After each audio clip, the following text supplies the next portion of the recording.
The Director General of the National Identity Management Commission, Aliyu Aziz, says the commission has so far captured 86 million people in the ongoing national identity number enrollment.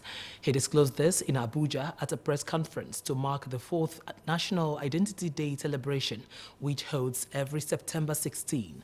The NIMC boss says the commission is taking the enrollment campaign to the nooks and crannies of the country by engaging traditional institutions.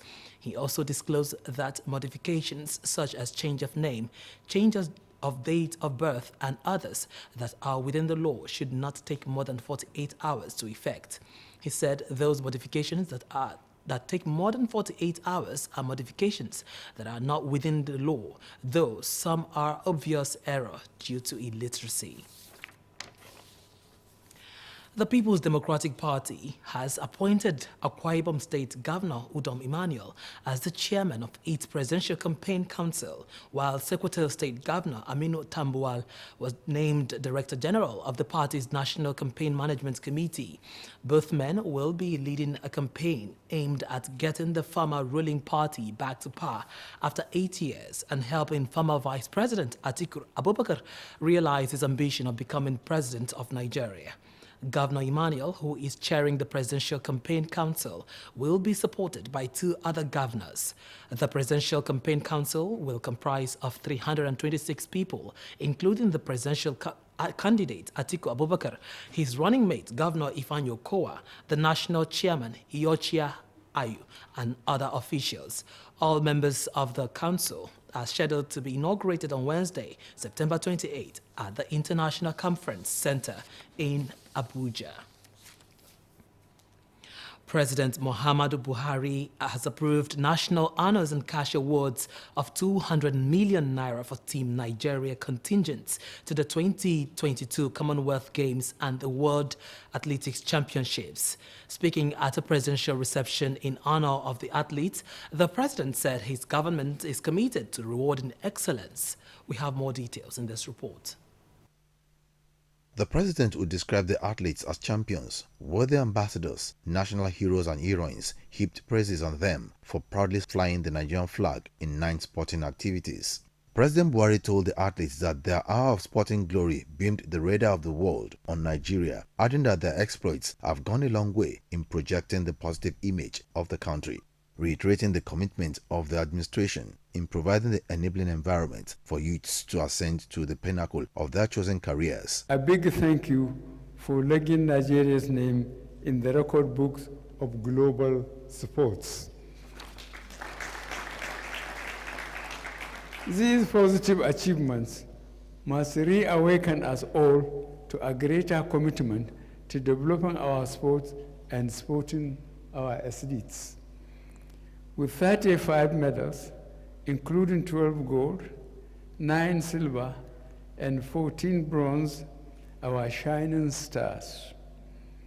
I thank you for competing among the best in the world and displaying the God-given attributes of the real Nigerian: never give up, strive to the end. This commitment, I hereby approve the national honors and the cash award of 200 million naira for Team Nigeria. The president expressed satisfaction with the impact the Adopt an Athlete initiative of the Ministry of Youth and Sports had on the performance of the athletes. Early last year, I appealed to private individuals, corporate organizations, and subnational governments to support our athletes. I had no doubt this support will come. I thank all of the people that made the initiative a success, and I urge more organizations to support the government in investing in our sportsmen and women. The Minister of Youth and Sports Development described year 2022 as an outstanding year in the history of Nigerian sports. According to him, it is a year where many sporting federations achieved so much, surpassing their previous performances, while many athletic records were broken.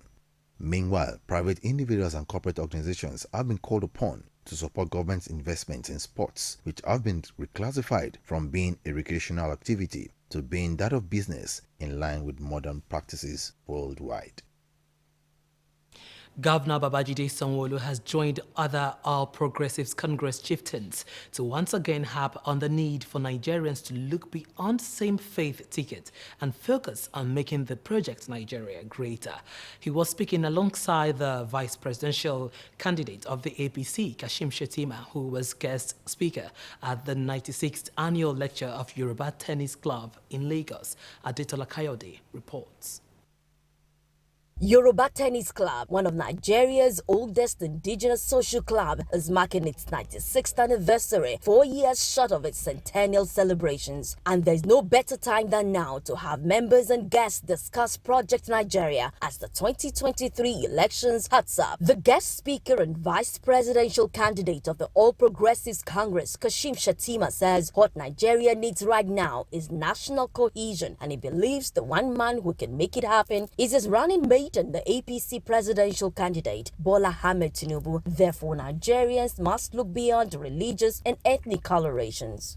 Let's elect transformational leaders who can catapult our nation to higher pedestal. But if we are bound by toxic regional or religious sentiment, then we pay the price. Shettima says Nigeria needs transformational leaders, one that has the generosity of Yakubu Gowon, commitment like Muhammadu Buhari, work ethics and broad-mindedness like Olusegun Obasanjo, understanding the Nigerian security, and Maradonic skills like Ibrahim Babangida. And all of this and more, it says, can be found in Asiwaju Bola Ahmed Tinubu. We need to build a new Nigeria, where we should judge someone by the content of his character, irrespective of differences in political affiliations, religious persuasions, sectional or tribal background.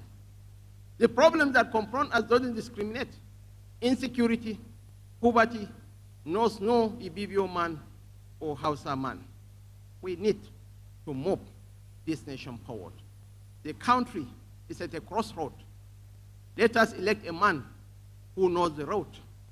Governor Babajide Sanwo-Olu in his presentation says for Nigeria to attain its pride of place in the Committee of Nations, the people must look beyond ethnicity and religion and put their best foot forward. Because there's a likelihood of this ticket emerging as the winner. Now, people now want to divide us. People want to split us. We will say no, because that is not who we are. It's about leadership. It's about character. It's about audacity to think. It's about the ability to be able to think big and solve problems.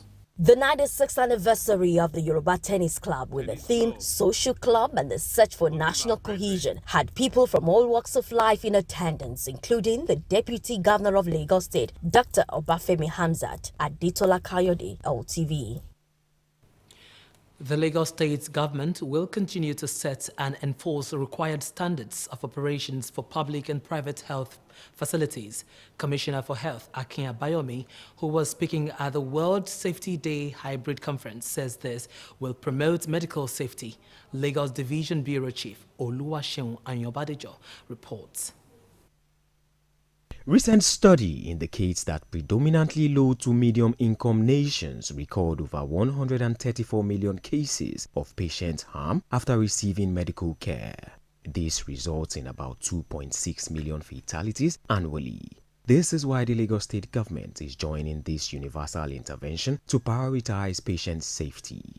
At this year 2022 World Patient Safety Day, organized by the Lagos State Health Facility Monitoring and Accreditation Agency, Commissioner for Health, Lagos State, Professor Akin Abayomi says the state government, with various key health initiatives, is committed to ensuring continuous patient safety, which is the cornerstone to delivering quality and essential health services in Lagos. There are a lot of medication errors. It's known globally that one of the errors and one of the causes of morbidity and mortality that can easily be done away with is linked with medication safety. And the function of Ministry of Health through our regulatory agency, HEFAMA, is to make sure that these facilities are up to standard, they have the right equipment, they have the right personnel, the personnel have the right qualifications, and that there is continuous monitoring of these facilities several times a year. The most basic definition of patient safety is putting an end to avoidable errors and negative practices. With the theme, medication without harm, experts say healthcare workers, especially in Lagos, can improve on patient safety by adopting several key safe practices in administering care. Now, all of these interventions are under the jurisdiction of the caregiver. So as a caregiver, you have to weigh up the difference between curing a condition and the side effects that your treatment is going to confer on the process of trying to heal somebody from a condition. There must be an engagement with the medical doctor that's properly screened you, take your symptoms, take your signs, and prescribe medications to you. And those drugs are given to you by a pharmacist that understand the pharmacokinetics of the medicines, and the medicines are actually given to you as understanding that these are your expectation of taking the medicines. Should energize yourselves in the pursuit of their vision. They are studying deeply into medication safety, because by the time the focus is medication safety and patient safety, it means that it will affect everything.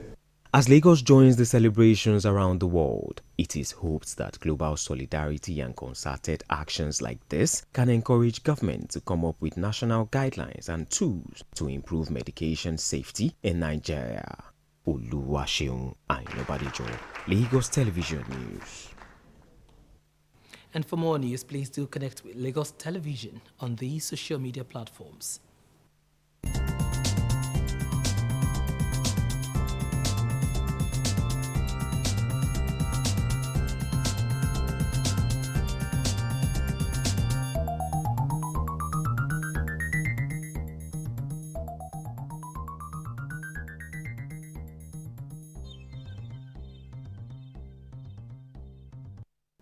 Please always remember to call the Lagos State of Reliance 767 or 112 in case of emergencies.